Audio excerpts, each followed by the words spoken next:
the forest, and the kid says, "Why are the leaves green?"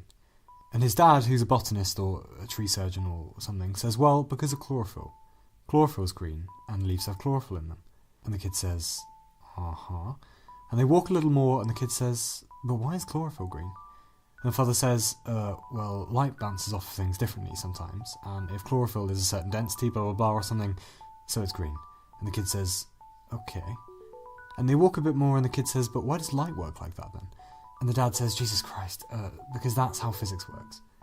And the kid says, "But why does physics work like that?" And the dad says, "Because that's how the universe was set up, 13 billion years ago, when time and space began. Alright, Aristotle, leave it alone already. Here, have a sandwich, shut up."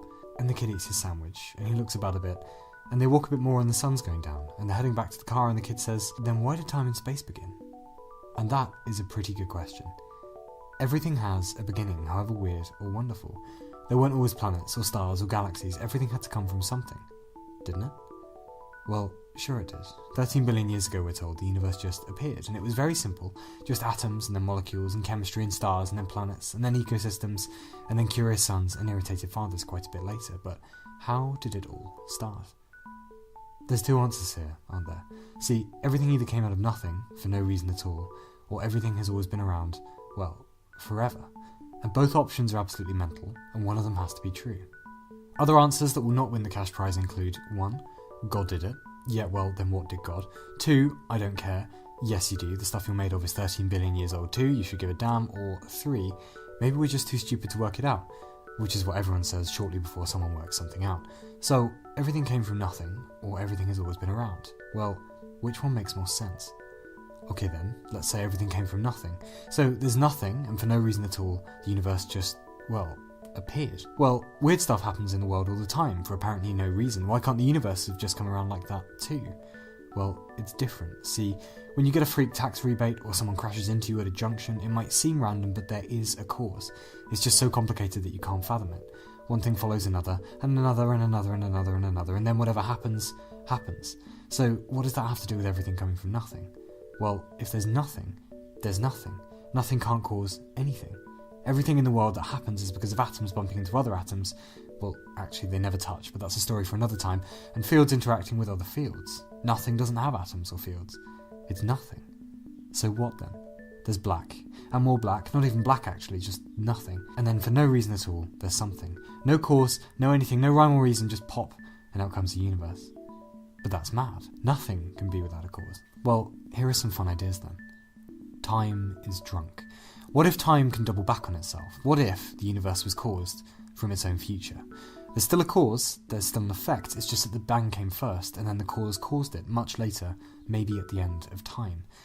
But that's mental, nothing could go backwards in time, can it? If you could kill your own grandfather, paradoxes, etc, etc, etc. Maybe. Modern physics might allow for it. The universe might not care about time going backwards as long as everything matches up. If someone leaves a winning lottery ticket on your doorstep and you win the lottery, go back in time and leave it on your own doorstep to do it again, what's wrong with that? As long as you don't change anything, everything is conserved, all the I's are dotted, T's are crossed. No paradoxes, no problem.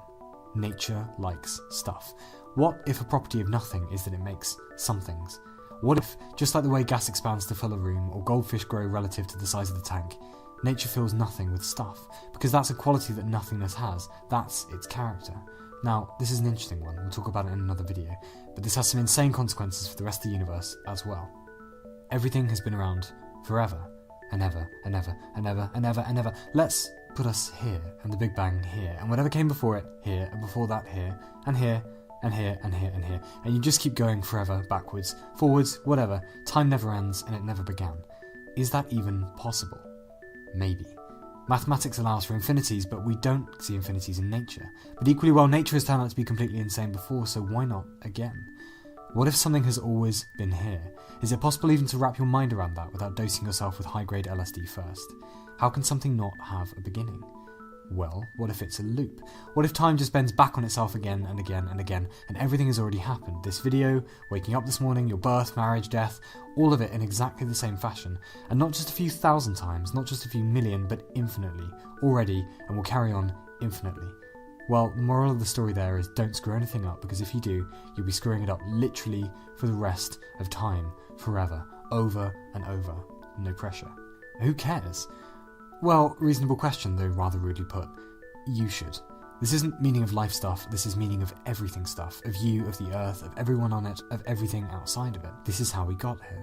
If it turns out nothingness can make universes, well, that completely destroys our underlying understanding of the world. If it turns out that the universe is an infinite loop, creating itself, dying, creating itself again, well, that means we don't understand time yet. And that in a way we're all kind of infinite, living forever, over and over. And if it turns out that the universe made itself from its own future, well then that's absolutely mental, and time can screw up just like you can, so you shouldn't feel bad about your mistakes because even the universe is drunk on the job. Isn't this the most profound question we could ask? Not why are we here, or is there a God, or what is consciousness, but how did anything get here? And why is it this shape? And why is there so much of it? And why is it set up like this? Has it happened before? Will it happen again? Is everything we know wrong? Because right now we don't have a clue. Not scientists, not philosophers, not theologians. We don't even know where to start.